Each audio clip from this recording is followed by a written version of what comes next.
Assalamualaikum warahmatullahi wabarakatuh. Salam sejahtera, salam sehat untuk kita semua. Apa kabar teman-teman? Semoga baik-baik saja, tetap semangat dan salam untuk seluruh keluarga teman-teman dimanapun teman-teman berada. Seperti yang sudah diperkirakan, diskenariokan dari awal. Ya, kalau Arab Saudi dan Qatar itu pasti akan lolos. Karena FIFA dan FC sudah menunjuk dua negara ini menjadi tuan rumah. Dan itu menjadi kenyataan.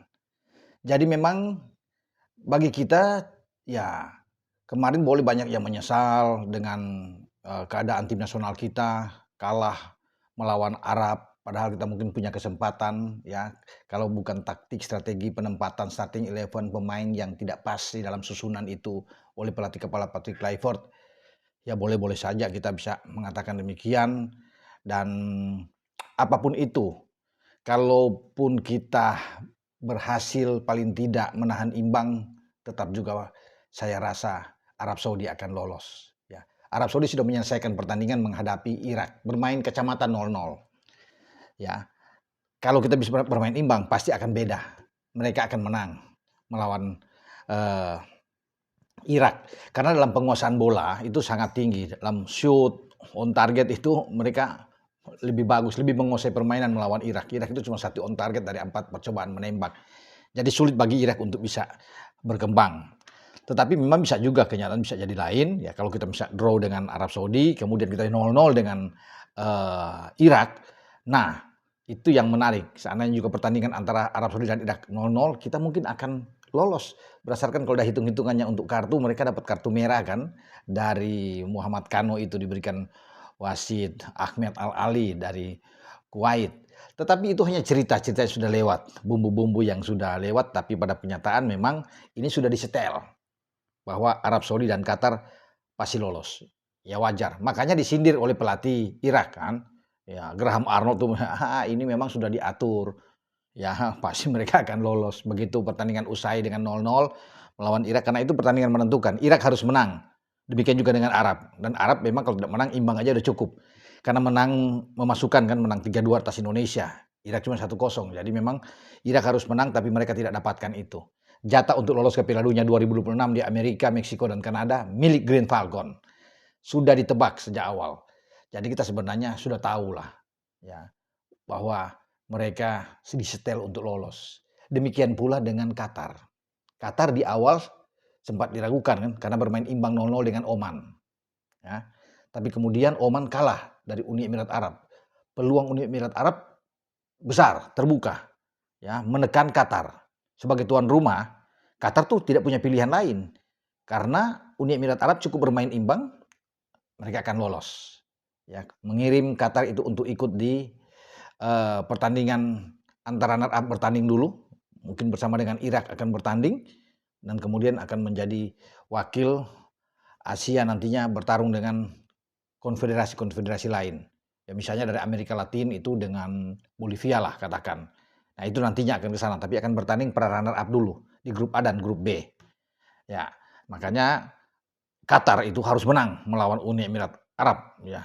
Dan akhirnya seperti sudah diduga sama dari awal bahwa Qatar menang. Sempat unggul 2-0 sebelum di injury time menit akhir ada gol balasan tapi tidak berpengaruh lagi kalau tinggal 1-2 menit itu ya 2-1 memang dan mereka sudah membooking tiket Qatar. Jadi skenario itu benar bahwa Qatar sebagai tuan rumah dan Arab Saudi sebagai tuan rumah dua-dua lolos ke putaran final Piala Dunia 2026.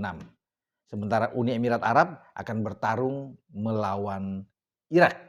Ya, pertarungan mereka nantinya akan siapa yang pemenang untuk bertarung di putaran selanjutnya. Ya, karena antara Irak dan Uni Emirat Arab ini bertarung di putaran kelima. Nah, pemenang di putaran kelima ini baru berlanjut untuk menentukan siapa yang akan menjadi lawan nantinya di playoff dengan konfederasi yang lain. Jadi itu teman-teman ya. Ketika penunjukan dari awal kita semua sudah pasti tahulah itu. Seperti sudah diatur. Ya mestinya kan dari awal itu netral. Sehingga banyak media-media di Eropa juga mengecam ya sistem yang ada di zona Asia ini. Ya, sehingga wajar kalau ada kecurigaan. bahwa ini ada permainan. Apapun itu, tidak adil bahwa sebuah negara yang punya kepentingan, kemudian mereka menjadi tuan rumah. Satu faktor sudah sangat diuntungkan. Apalagi bicara dengan Arab dan Qatar. Arab itu nantinya akan jadi tuan rumah di Piala Dunia 2034. Ya, untuk Piala Dunia nantinya. Dan luar biasa, kalau Piala Asia nantinya mereka juga akan menjadi tuan rumah 2027. Ya, belum lagi yang lain-lain, ya kan itu. Jadi memang sudah diatur sedemikian rupa. Demikian juga dengan Aramco, salah satu ini, wah ini besar sekali ya. Bagaimana mereka investasi yang luar biasa di Piala Dunia dan ini menguntungkan bagi FIFA tentunya. Kalau mereka kasih 100 juta euro misalnya, wah tuh gawat itu ya, sumbangan yang mereka berikan. Ya, apalagi dengan Qatar. Qatar itu tuan rumah kan sebelumnya Piala Dunia yang lalu. Ya. Oke. Ya, kemudian nanti untuk Piala Dunia U17 di mana tim nasional kita di bawah Novo Arianto akan ikut yang membawa tim ini menuju ke Qatar, kita akan bertanding di sana ya bersama dengan satu grup dengan Brazil, ada Zambia, ada Honduras, ya pasti teman-teman sudah tahu semua. Dan bicara Qatar, mereka sudah ditunjuk sebagai tuan rumah 5 tahun berturut-turut. Ini gila kan. 2025, 26, 27, 28, 29. Tuan rumah Piala Dunia U17.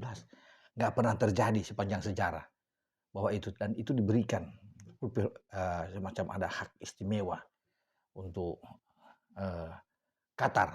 Jadi itulah, saya pikir dengan seperti itu ya pasti AFC, FIFA itu tunduk.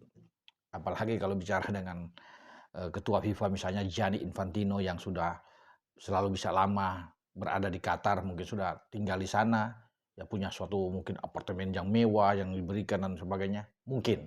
Ya ini hanya ada karena sering bolak-balik ke Qatar kan beliau. Jadi sudah nggak usah perlu di ini. Heranlah ya bahwa kedua tim ini lolos. Jadi semua tidak kaget dengan Arab dan juga dengan Qatar lolos. Tapi kembali ke tim kita memang sangat disayangkan. Kita sudah bertarung, tapi kita harus apresiasi perjuangan, semangat dari Jaisas dan kawan-kawan. Kita tidak misalnya kalah dengan telak, dipermalukan, dipermak habis, tapi kita bisa berjuang habis dengan tim tuan rumah yang sudah disetting ini.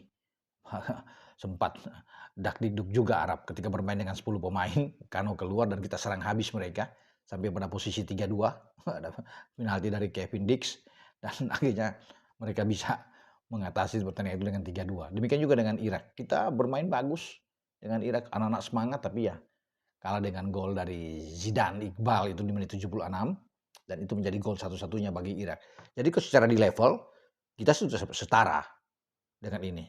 Jadi pertarungan nantinya kita akan tunggu di Piala Asia. 1,5 tahun ke depan lagi, itu di bulan Januari 2027, antara Januari itu kita akan bertarung di sana. Ya, Piala Asia karena kita sudah lolos ke putaran final. Berbeda dengan Vietnam, Malaysia, Thailand, semua masih lewat kualifikasi dulu, berjuang habis-habisan baru bisa lolos.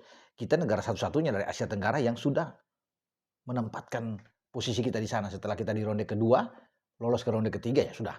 Itu sudah jaminan bagi kita untuk lolos, kita sukses di Piala Dunia ini kan.